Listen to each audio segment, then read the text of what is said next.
The best show for Chicago sports. Yeah. What's good?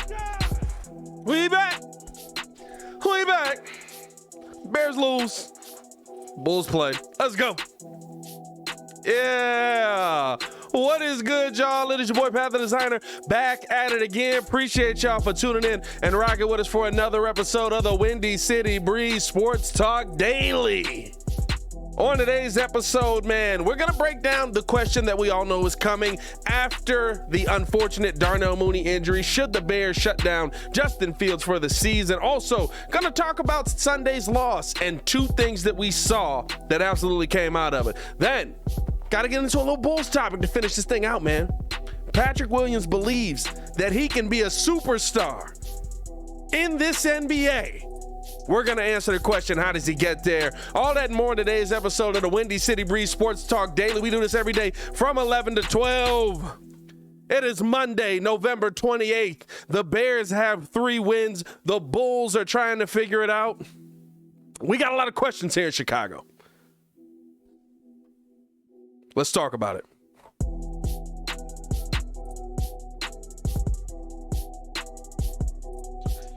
Yeah. If there was anything that came out of the Uzi era, I swear that's the one thing that I'll give them that stuck with me. I ain't gonna lie, the little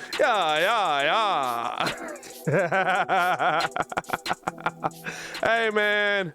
Appreciate you guys for tuning in and rocking with us for another episode of the Windy City Breeze Sports Talk Daily. We do this every day from 11 to 12, man. It's the only channel talking Chicago sports, how Chicago talks. So make sure that you get in tune with us, man. I need y'all to do me a favor. If you're in here right now, go ahead and just Push the button. Come on. Push the button. Come on, push the button. Yeah, come on, push your button. hit that like button, subscribe to the page, man. We appreciate everybody who's showing us love. We've crossed 16,000 subscribers. Nobody, bro, I swear, I told y'all I was giving this Zach LaVine jersey away at 15,000. It's still sitting here. We got to get this giveaway set up. That's getting set up this week with 4 Chicago Bulls games here. We're going to pick qualifiers this week, so make sure that you're tuned in for the Bulls live calls as well. Appreciate you guys for rocking with the show. As always, man, I want to be able to give back to you. Let's get into some of the conversation around today's episode, man, because here's the thing. At the end of the day, that Jets game did not go as planned, right? Like, I mean, maybe it kind of did. Maybe it kind of did. The Bears come out and they get their heads kicked in a game that I think didn't tell us a ton outside of some things that maybe people didn't want to realize yet. But it brings in the question that I know is coming. And so I've already had it tweeted to me. We've already talked about this a little bit in the Discord, not heavily, right? But you know, people want to bring this up. And it's the one part that I think people are going to continuously try to focus in on the rest of this season, with every game essentially only meaning better or worse draft position, as the Chicago Bears now sit with the number 2 draft pick in the NFL, which I'm going to be honest with you. Unlike many of the national pundits, I can admit when I was wrong. I did not think that we would lose enough games to have a pick this high. We have the number 2 pick in the draft. Here's to you. Here's to you, national pundits. But here's the question that to start this thing off. Should the Chicago Bears shut down Justin Fields? Let me know in you guys' comments in the chat. Let me know in the comments below. How do you feel about Justin Fields playing the rest of the season? And I want to start this off by first asking you the question that I think, right, like, of course you have to take context into account.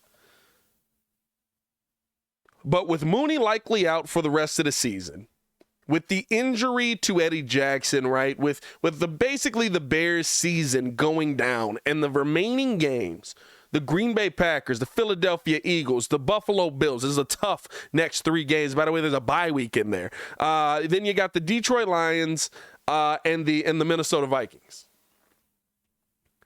The question for me is, if you were playing for something, would Justin Fields still be out there? And if your answer to that is yes,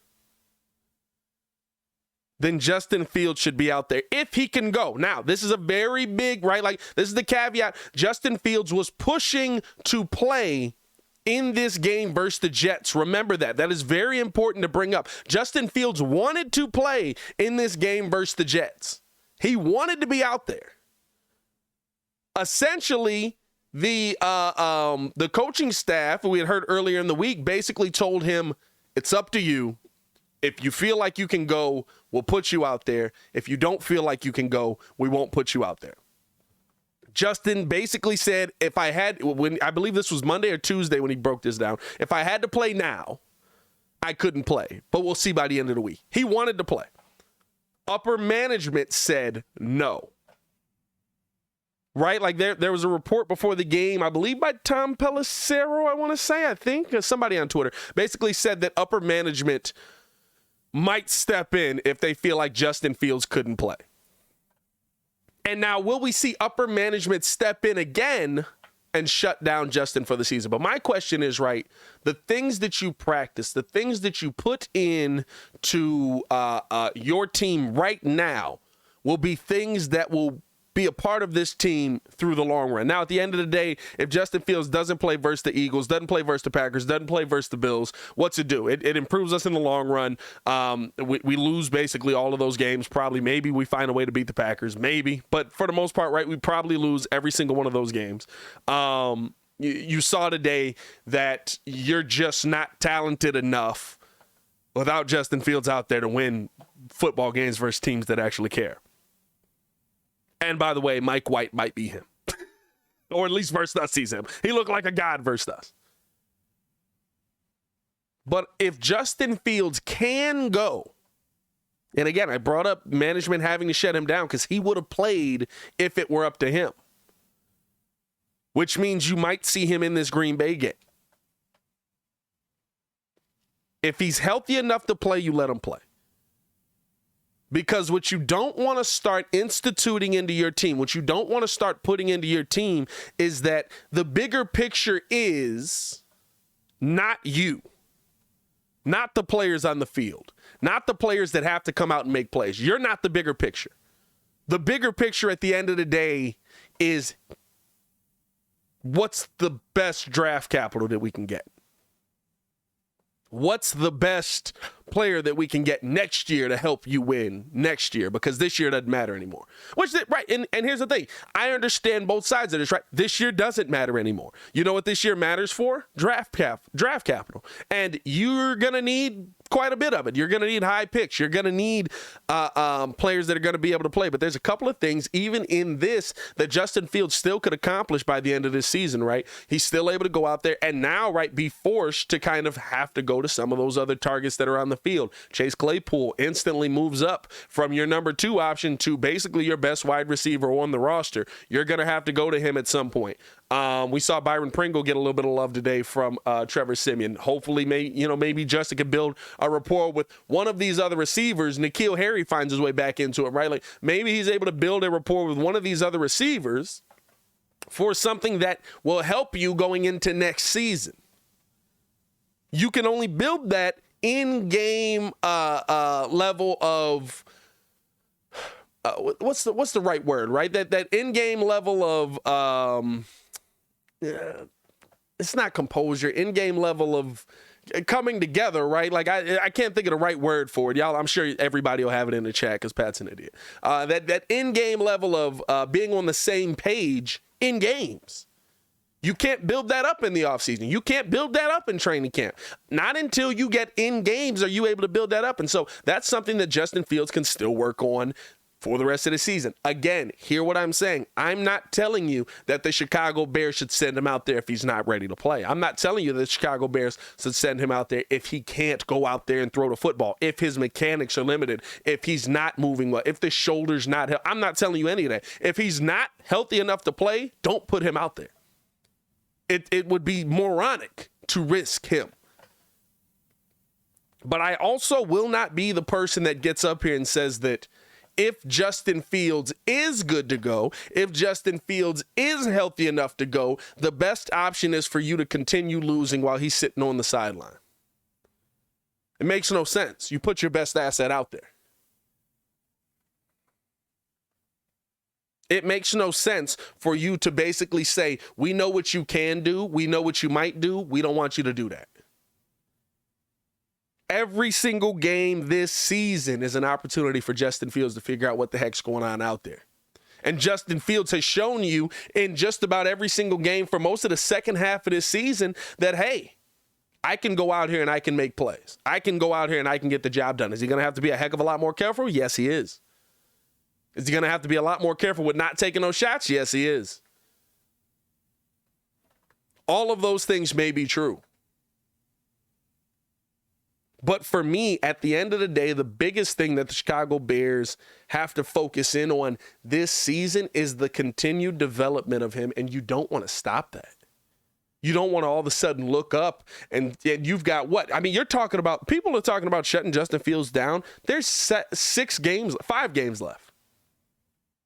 And a bye week. You're talking about shutting Justin Fields down for 6 weeks. He's not going to play any football for 6 weeks. That stops the process. Those are things, those are moves, those are decisions that, whether they will or not, right, could stunt the growth. It's not what you want to see. You want to see the continued growth. And yeah, there aren't a lot of weapons out there for Justin Fields to go through. Here's a news flash for everybody who's been watching Justin Fields do this all season. There haven't been a lot of weapons out there for Justin Fields all year. We've been talking about Darnell Mooney and Cole Kmet. Neither of them are having seasons that are setting the world on fire.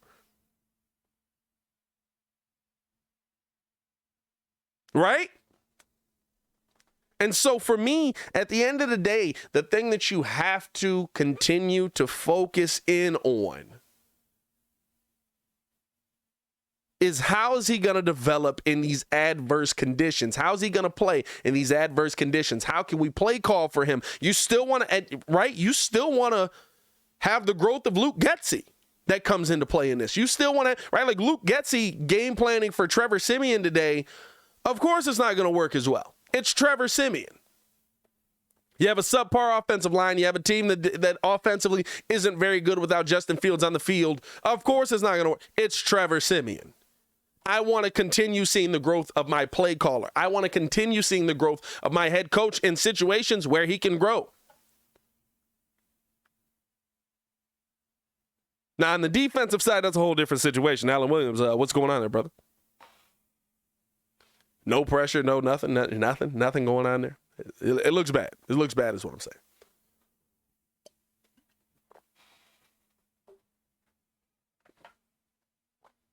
But there's still a lot to learn in season. And yeah, would the easy move that guarantees you the second round pick be leaving Trevor Siemian out there to die? Absolutely. But what does that then do for the quarterback that we want to be the franchise piece, that we believe can be the franchise piece? What does that do for him? How does that get his game to the next level? How does that get his game to the next, you know what I mean? Like, we've seen Justin Fields unlock something inside of himself in some of the worst conditions that we've seen on the field here to this point, honestly. How do you get him to that next level if he's sitting on the bench? And you don't. And that's what it comes down to at the end of the day. So for me, right, like I'm not in the business of sitting guys if they can play. If he's not healthy, if he's not going to be able to play, if he's going to be able to injure himself worse, don't play him. Simple as that. But I also don't want us to live in this mode where we're so afraid that our quarterback is going to get hurt that we don't want him to play football. I don't know if y'all noticed, but he's a quarterback in the NFL. He's supposed to play football. He's a quarterback in the NFL. He's supposed to be out there playing football. That's what he does. That's what his job is. That's what his game is.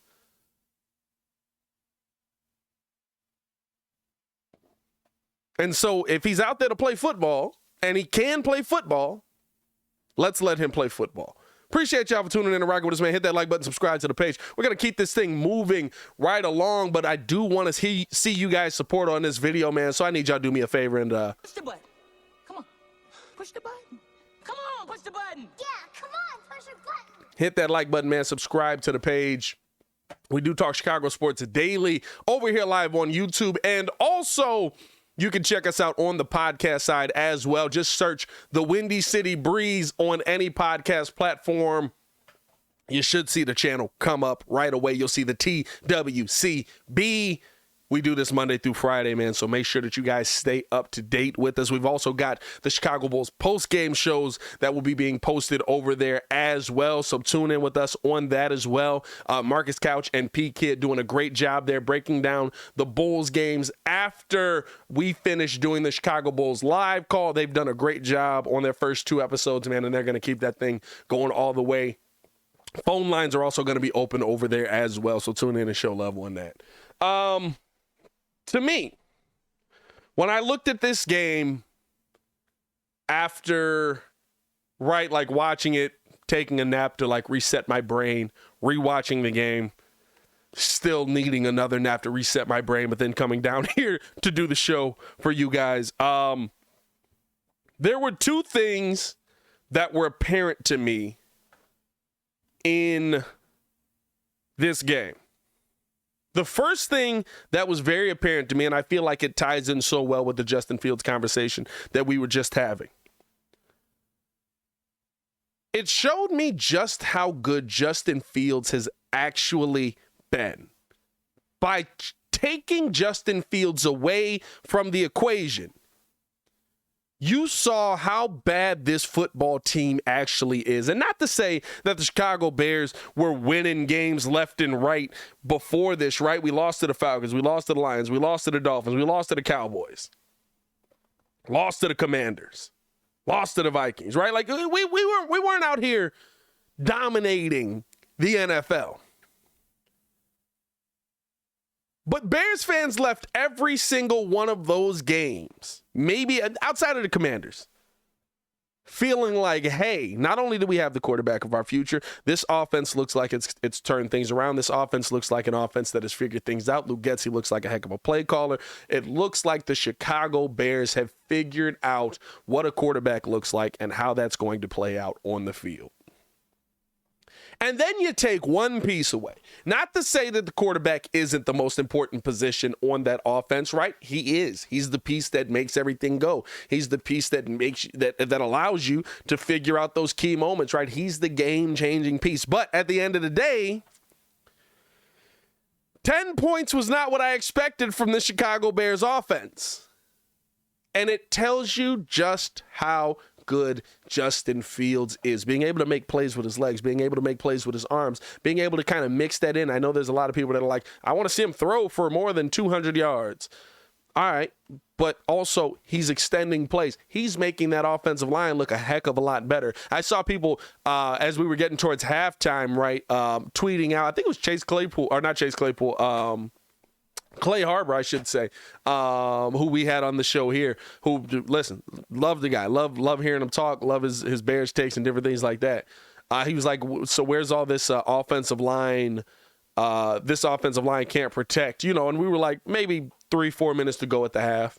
And then, like, the floodgates opened, right? And all of a sudden, the offensive line couldn't protect. Now, granted, we did lose a piece in Riley Reif at right tackle at that point, right? But they can't protect anybody, right? And it tells you, right, how good Justin Fields is making them look week in and week out. Because if you look through those PFF grades, it does not look like the Chicago Bears have a bad offensive line. Now, when you see the eye test, when you look at what's on the field, you can see that we don't have a good offensive line.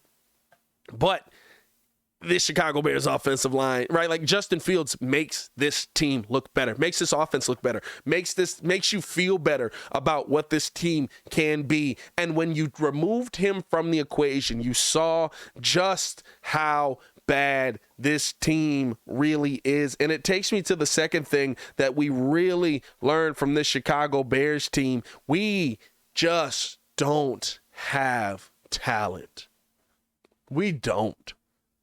We are devoid of talent. And you know what that does mentally? We have to take this into next season, next offseason.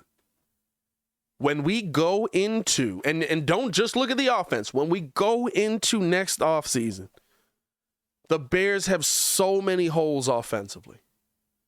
The Bears have so many missing pieces defensively. The Bears have so many holes as an entire organization on the field that you cannot just simply focus on the offensive line through the draft. You cannot just simply focus on the offense through the draft. And when you have the second pick in the draft, you have to take the best player available, which in this situation, I know there's going to be people that are going to flip a table, that are going to lose their minds, might end up being a defensive player. Oh my God, how could you not give Justin the things he needs? You still got a second round pick. By the way, the Ravens keep losing, which is also helpful as well. Ravens do continue to keep losing, which is interesting. I love Lamar. What is the Ravens record right now, bro? I feel like the Ravens record is one of those where like you're looking at it and you're just like, wait a minute, are you guys like the Denver Broncos as well? What is the Ravens record right now? Let me see. The Ravens are. Hold up, that ain't right. Why can't I find the Ravens? This is the Ravens. They're 7-4. Okay, never mind. Never mind. First place in the AFC North. I don't know. I feel like what are the Ravens over their last 5? They're 4-1. All right. Hey, listen, they lost today. When you're wrong, you're wrong. That's what that is. When you're wrong, you're wrong. I don't know. I feel like the Ravens have been in a lot of those close games, and I've got Lamar, and Lamar hasn't really been helping me as much in fantasy as he was at the start of the season. But that's neither here nor there. By the way, Lamar going hard on fans in the comments as well. On Twitter, I should say. But no, I at the end of the day, right, like, here's the thing that it comes down to. What are you going to be able to do in the draft with the second overall pick, if that does continue to be what it is, for Justin Fields versus what you have to do in the draft for the Chicago Bears versus what you have to do in the draft for the Chicago Bears?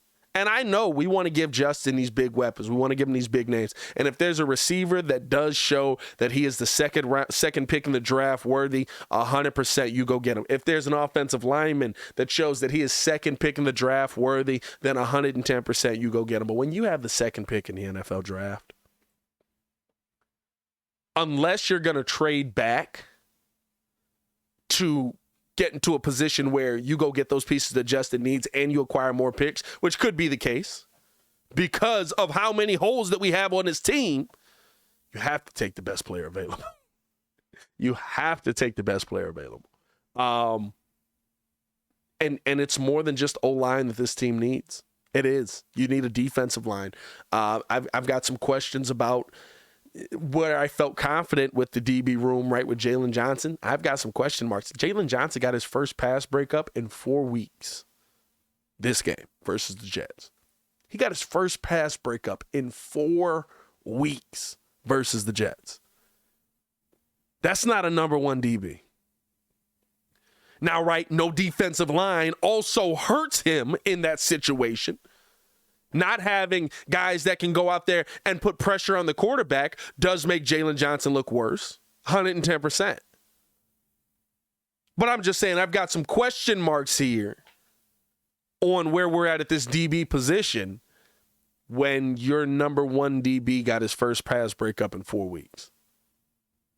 And in 4 weeks that we've seen, they've been going to him.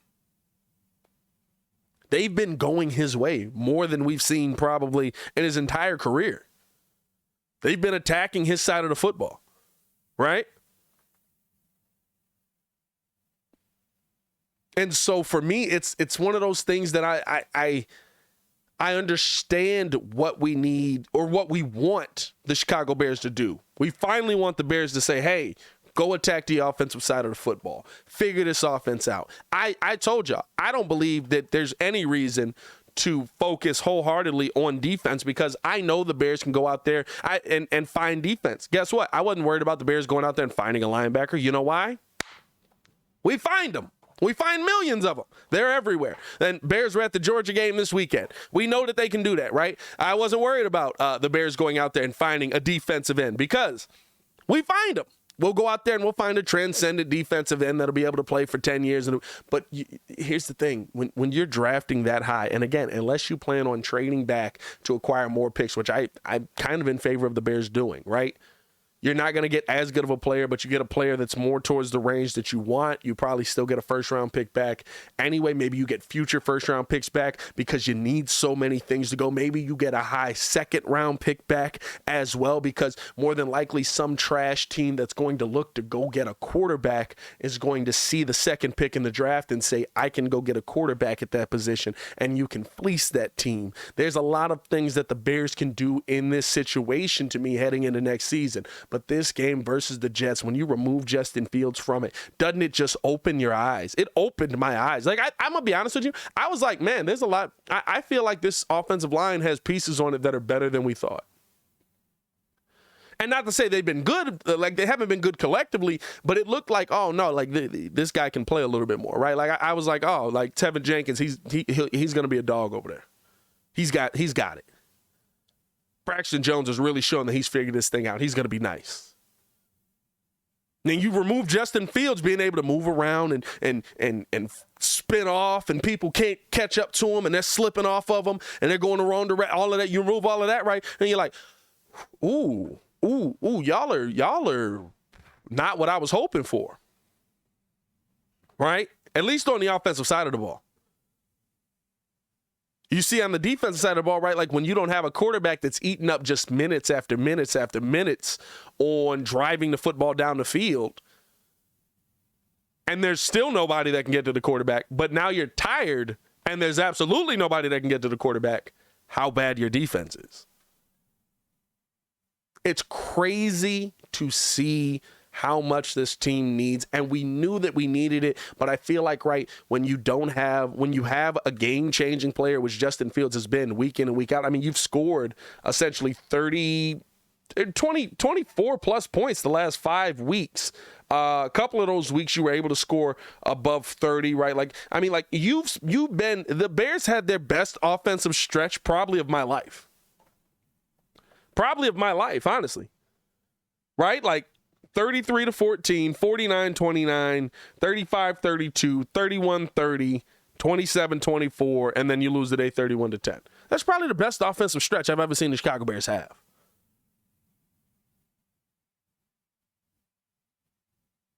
And you removed one piece,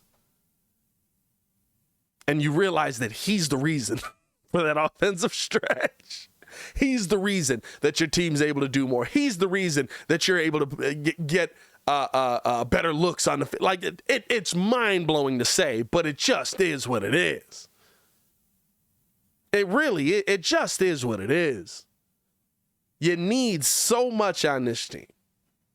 And this offseason is going to be interesting to see, bro. This is going to be a very, very interesting offseason to see what the Bears are going to do to fix some of these holes. You got a ton of money. You got a ton of draft picks. It all sounds great. What are you going to do with those money and those picks? There's a lot on Ryan Pohl's shoulders as we head through the rest of the season and head through the offseason, man. There's a lot on Ryan Pohl's shoulders, but hey, man, appreciate you guys tuning in and rocking with us, man. We're going to keep this thing moving right along. If you haven't done so, I need y'all go ahead and push the button. Come on. Push the button. Come on, push the button. Yeah, come on, push your button. hit that like button, subscribe to the page, man. We are live Monday through Friday from 11 to 12. I shouldn't say live, right? Listen, I'm still blue collar. I had to go back to work so that we can put some more money into the show, so that we can get the show to the next level. There's a lot of stuff coming y'all way.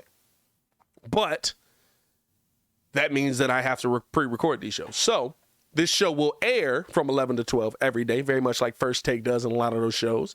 If there's any news that has broken, if there's any news that I didn't talk about, if there's anything that has been missed, I will talk about that either in a short or in a shorter video. Tune in with us on those as well. But you will see a daily show here from 11 to 12 every day. And we appreciate you guys for showing love to the show, man, the way that you guys have this year.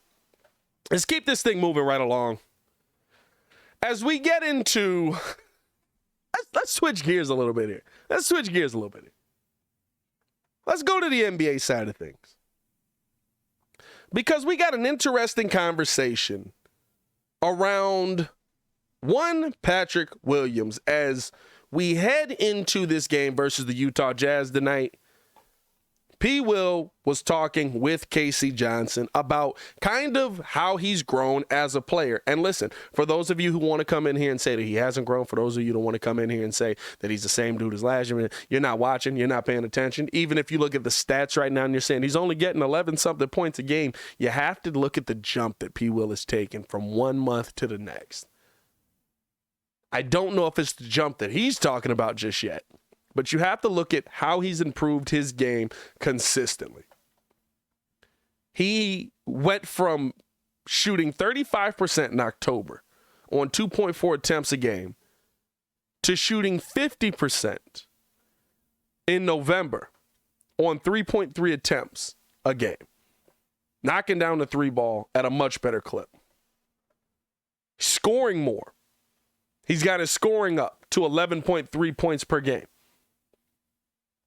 He's got his rebounds up from 2 to 5.2 rebounds per game, starting to fit into that power forward role that we're seeing him. And he's slowly starting to figure out his role. Jay Garth has talked about this on the live call, right? He had to figure out what kind of player he was going to be, what level of player he was going to be, how he was going to be able to attack this thing. And P. Will talked about how he feels like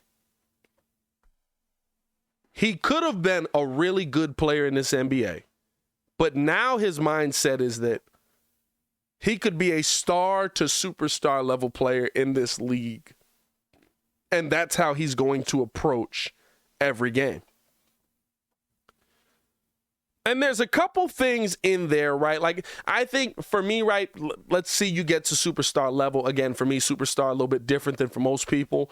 But let's see you get to that superstar level. Let's see you get to the next level of, player by winning championships, by winning MVPs, different things like that. I don't think you can get there this year.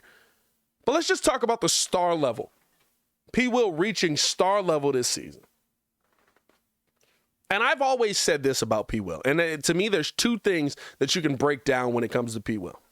The first thing is, hey, I feel like you not only have all the size, I feel like you have all the intangibles. I feel like adding a handle to your game, which he absolutely has added, can take you to that next level. I feel like when you attack the bucket, there's not many people that can stand in front of you. I feel like when how you're playing defensively this season, and the numbers would back this up, you're one of the best rim protectors in the NBA. You're one of the best defenders in the NBA. You are what we hoped that we drafted, and you're slowly turning into that offensively. Here is the thing. We've seen this story from many an NBA player in the league, right? And mentality, to me, is the difference between being Otto Porter Jr. and maybe living up to that Kawhi Leonard standard that we thought he was going to be, or that some Bulls fans thought he was going to be. That is the difference. And you going out there and being a role player to being a star player. Now, I think there's a couple other things that are going to play into that as well coming through this season. But at the end of the day, the biggest thing for me around this Chicago Bulls team is, hey, how are you going to be able to go out there?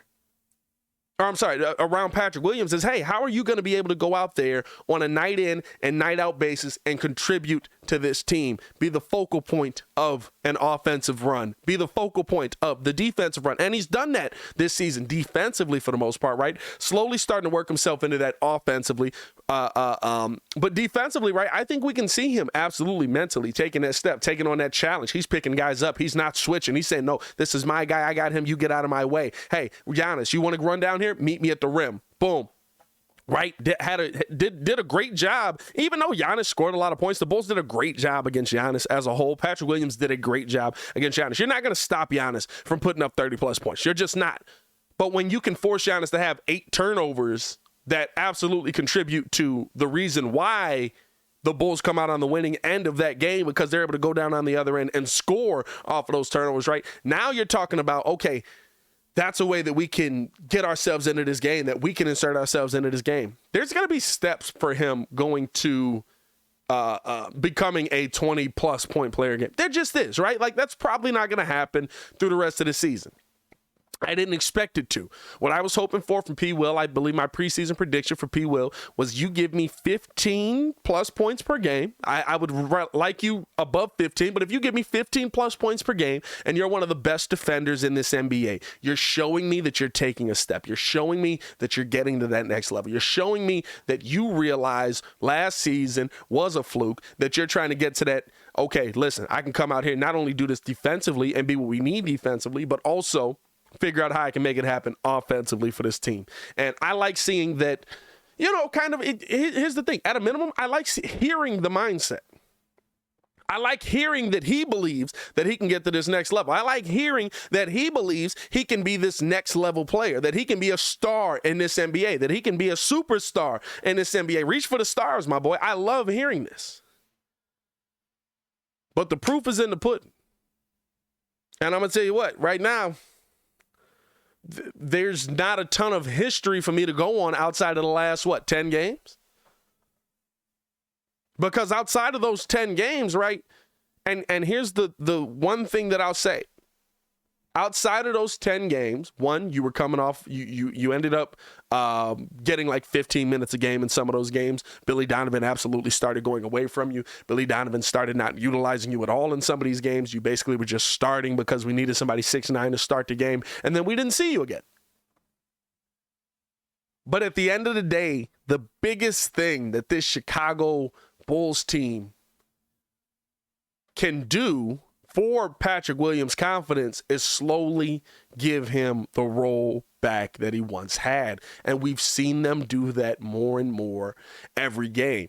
I will say there's some moments for me where I look at Billy Donovan and I question whether Billy Donovan is going to hold back Patrick Williams from becoming that player by not letting him play more. But also, that trust that you have is easily lost versus being quickly gained back. Trust is easily broken, much easier to be broken than it is to gain back. And to me, looking at the rest of this season, looking at what P. Will is trying to become, right, and then you've got to work your way back into that role. You've got to work your way back. Now, I would like to see Billy put him out there a little bit more when there's a 6'11" dude out there that he's guarded really well the entire game. Maybe, right, don't play him in the third quarter as much. Play him more in the fourth, or don't play him in the second quarter. Whatever you want to do. Like, give me a little bit more of him in the crunch time where I need him versus these really tall dudes that shoot the basketball well. B.I., Jason Tatum, i.e., you know what I'm saying? Guys like that. Michael Porter Jr. Moments like that. But at the same time, I'm not going to say, right, that I'm mad that P. Will is working his way back into this slowly, because you know what? Billy Donovan started this season, AK started this season, and they said he's going to be a next level player. Him and I are both going to take a step. They're going to come out. They're going to show out this season, right? They're going to prove us right. And you know what? For the most part, I think Ayo's kind of had a little up and down. But for more times than not, we've felt good about what we've seen from Ayo Dosunmu than not. It wasn't that at the beginning of the season with Patrick Williams. Patrick Williams came out being the same dude, wasn't being aggressive, wasn't getting to the bucket, wasn't trying to take shots, wasn't even playing well defensively, right? Like, he was playing poorly on the court as a whole.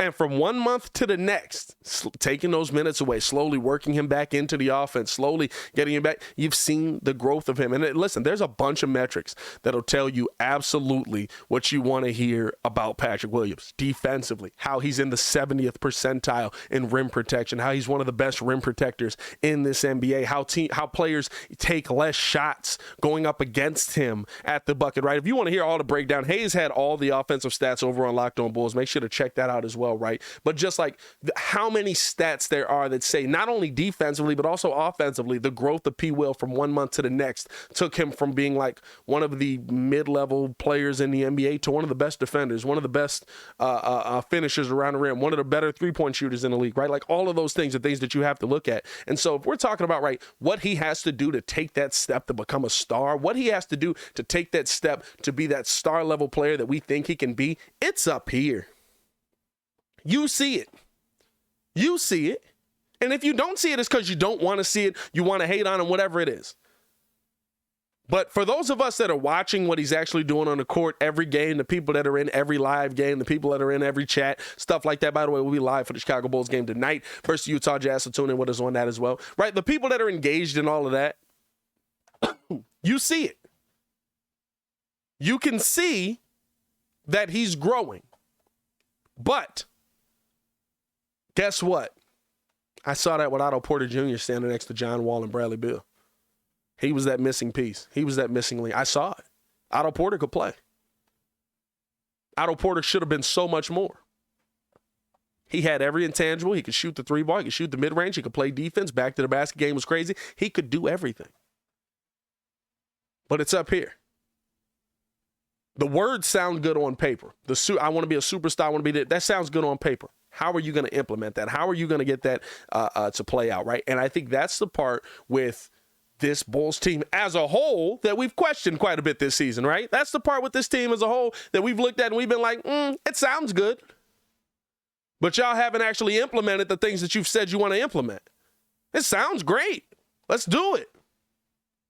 But are you actually going to do it, right? Like, and for me, right, that's the biggest part when I'm looking at this Bulls team that I have question marks on. And it's the biggest part when I'm looking at Paypayl that I have question marks on. I've said all year, I haven't changed my tune on it. I've said he let me down a little bit early on in the season because I thought he was going to do a little bit more. But I know what you have the ability to do. Guess what? I have the ability to be one of the best doggone people in sports talk. I have the ability to do that. How do I implement it? How do we get to that next level? How do we take that next step to where the Windy City Breeze is over the ESPNs? Okay, now I've got a plan together. Now I'm trying to put that together. How are you going to implement this? Like, I see you slowly moving in the right direction, but I tell you what, as much as I love the fact that you have turned into this level of player and he's shooting above 90% from the free throw line, above 50% from the three-point line, above 50% from the field, right? Like, cooking. How do we keep that moving in the right direction? And I think that's the biggest question that is wrapped around the Chicago Bulls team coming through this season. The entire team, but especially Patrick Williams. Especially Patrick Williams. Because at the end of the day, I've talked about this. You don't become a championship contender until one of your young pieces takes a step. That piece could be Zach LaVine. That piece could be Patrick Williams. That piece could be Al DeSumo. Lonzo Ball, if he ever comes back, maybe he's that piece. Maybe whoever it is. You don't become a championship level team until that player takes a step. History tells you that. And I'm willing to bet a lot more on what history has told me than what could happen in the future. The Bucks don't take a step until Giannis becomes Giannis. They don't. I don't think Bud's a good coach. I've never thought Bud was that good of a coach. I thought he benefited a heck of a lot from having Giannis Antetokounmpo on his team. I think he continues to benefit a heck of a lot by having Giannis on his team. I don't think that, name the guy, right? I think Kerr's a pretty good coach. I guess I can't say that. But how many coaches have we seen, right? Like, the guys that win have that superstar level talent on their team. And it's pretty consistent and it's pretty locked in that there's consistent superstar level talent on this team. And when you go the route of continuity, you have to find one. And guess what? You have to find one in the draft. So I don't think the Bulls take that step in becoming a superstar level team until they take that next step in the draft. Or one of the young pieces you have takes that next step. Right? I think that's just when you look at the best teams, The teams that win for a long time, some young dude figured it out. It clicked. Or he came in cooking.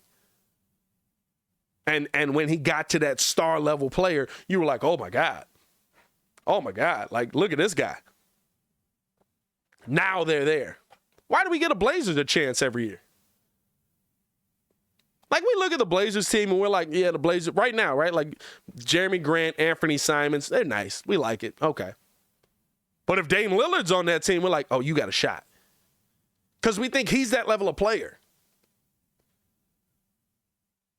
And if you don't have that level of player, you don't look at those teams and be like, they're going to make the NBA Finals. So you got to hope. You got to pray that somebody takes that step. And hopefully it is Patrick Williams, as he was talking about this with Casey Johnson, about him feeling like he could be a superstar in this league. But hey, man, I appreciate you guys for showing love. Let me know how you guys feel on Pat Will, man. Do you think that he could be that he can grow into a superstar level player in this NBA? Let me know in the comments below. I'll be down there talking with you as well. Also, let me know in the chat as well. We will be live again tomorrow, or I should say premiering again tomorrow from 11 to 12. Tune in with us on that as well. Appreciate you guys for showing love to the channel the way that you guys continue to. As we're keeping this thing moving right along, man, if you haven't done so, just go ahead and Push the button. Come on. Push the button. Come on, push the button. Yeah, come on, push your button. hit that like button, man. Subscribe to the page. We do talk Chicago sports. It's daily on this channel. It's the only channel talking Chicago sports. How Chicago talks, so make sure that you get in tune with us. Final topic of the day, something that I felt like we have to get into, and really a good topic, right, to transition off of P. Will. Bulls take on the Jazz tonight. This is a game tonight where the Bulls are coming off of that OKC loss, and it is a very winnable game, and it is a game that you're looking at and you're saying, okay, I want to see this team come out again versus a above 500 team and go get a win.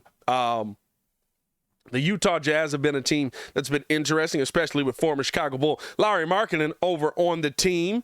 But they're a team that has been interesting this season, right? They're 12-10 on the season, dropped it to 8th in the Western Conference. They have lost their last 4, so they're kind of in that weird, vulnerable position where, yeah, Colin Sexton could kill you, Lauri Markkanen can kill you, but they're kind of doing it more individually because Mike Conley's been out, dealing with a little bit of injury concerns as well.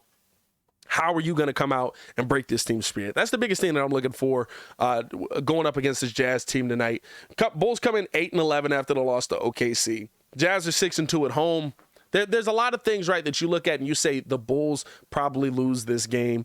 But for me, I don't think so. The Bulls seem like a team this season that is stepping up to the moment. And when we have to play those teams that are the top competition, right, they come out with a different fire, come out with a different energy. And I think they'll come out with a different energy, especially with a former teammate in the building of Lauri Markkanen. I think you'll see Zach LaVine come out with a little bit different energy. Zach also usually performs pretty well on these West Coast trips. This is usually the time we see him ball out the most.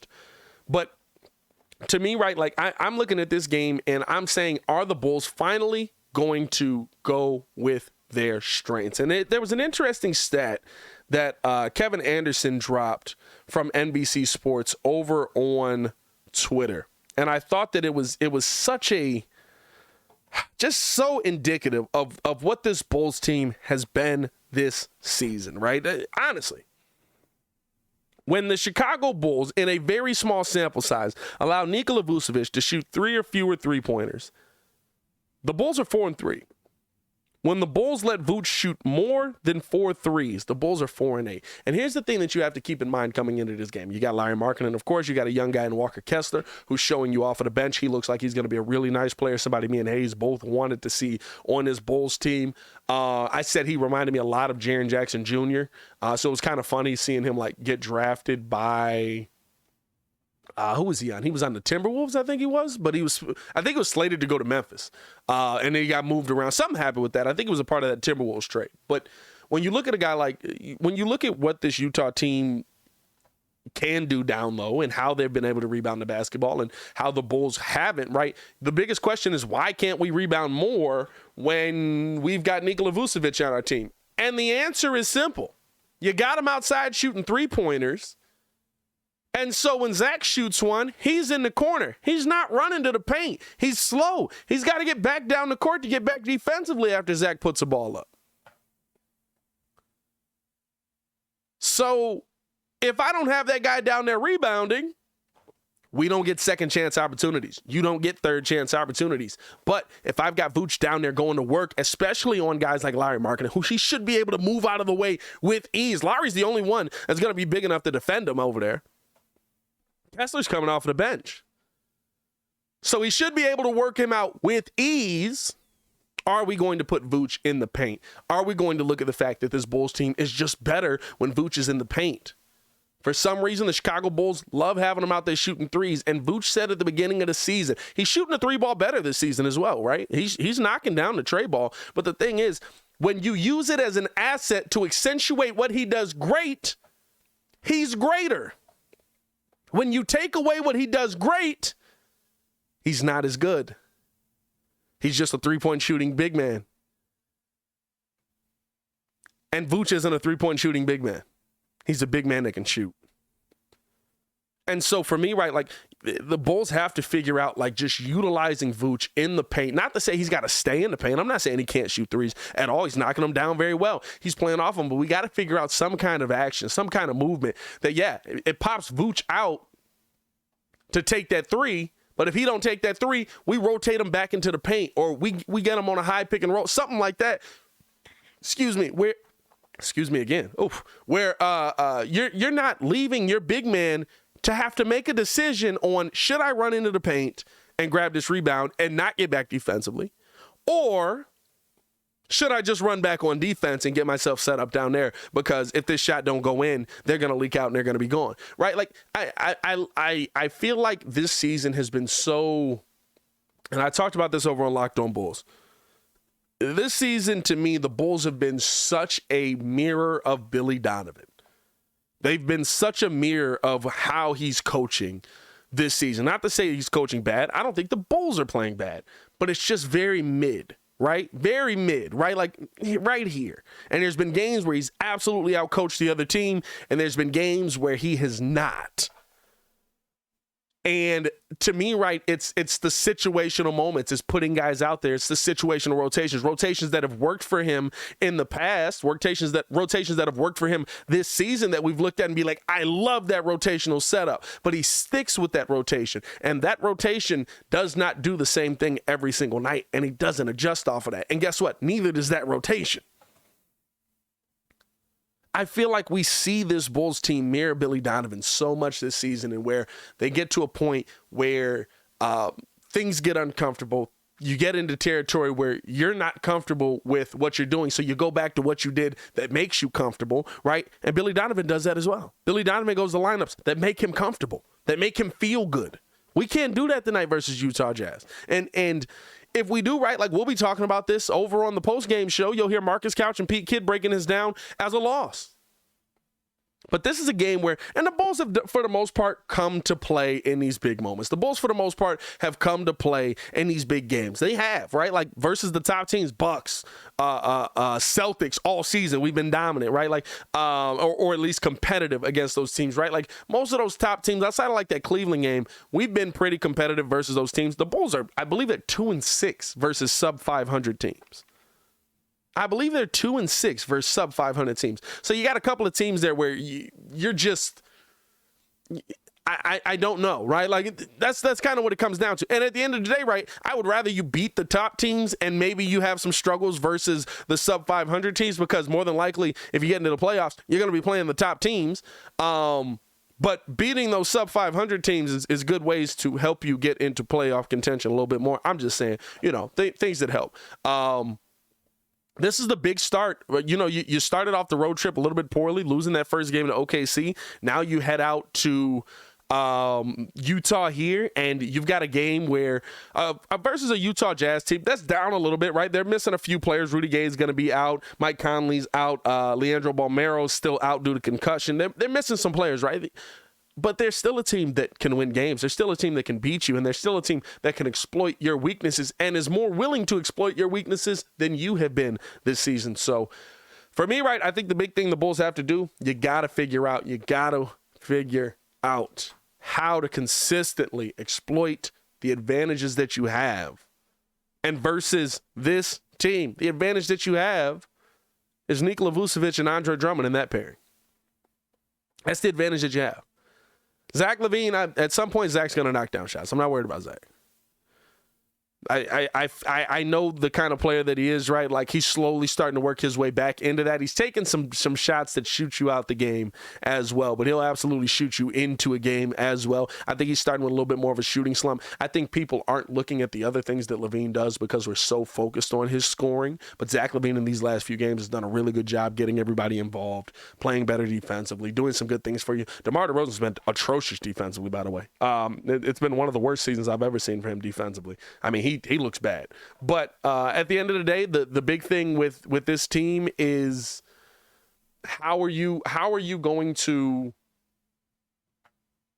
build off of the two games that you had? And I think there's still a moment where you can, right? Like, both teams right now 3-7 over their last 10. But 2 of our wins come against 2 of the top teams in the NBA. You don't want to have back-to-back losses off of 2 of the top teams beating the 2 top teams in the NBA. Because then, right, like, now it doesn't matter as much. It's like, oh, yeah, they beat them, but it doesn't matter. It's a fluke. This is a team that right now, they're 8th in the Western Conference. They're 12-10, though. They're above 500. What are you going to show them? And that's what I want to see from this Bulls team. I do have the Bulls getting the dub tonight, actually. I feel pretty confident that the Bulls can come in here and get the dub.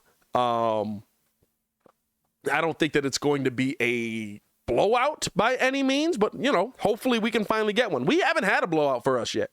Have we? I don't think we've had a blowout for us this season where we can just sit back and be like, I'm going to sip brandy while I watch my Bulls team dominate this thing. We haven't had one of those this year. We've had some wins that we felt like we were going to win the entire way through, and they were close, but we haven't had any blowouts this year. So I'd like a nice 22-point win by the Chicago Bulls tonight, but it'll probably be more like a 7-6-point win by the Bulls tonight. But let me know how you guys feel in the comments below, man. I'll be down there talking with you as well. Hey, man, appreciate you guys for sticking around for the show, man. Let me know anything that you guys would like added into the show, anything you guys would like to talk about in the show. Let me know in the comments below. I'll be down there talking with you as well. Every Friday, we want to have the fan episode of the show. So there's going to be some moments where we take some comments that you guys drop and just address you guys' comments on the show. So drop comments in the in the comment section below. If you dropped a good comment on the side that you felt was a fire comment, make sure you drop that in the comment section below, and we'll break those down on the Friday episode of the Windy City Breeze Sports Talk Daily. As always, man, it is your boy Pat the Designer back at it again. We appreciate y'all for tuning in and showing love. We'll be back tomorrow from 11 to 12 a.m. as we do. Appreciate y'all for showing love, man. Y'all stay safe out there, Chicago. Peace.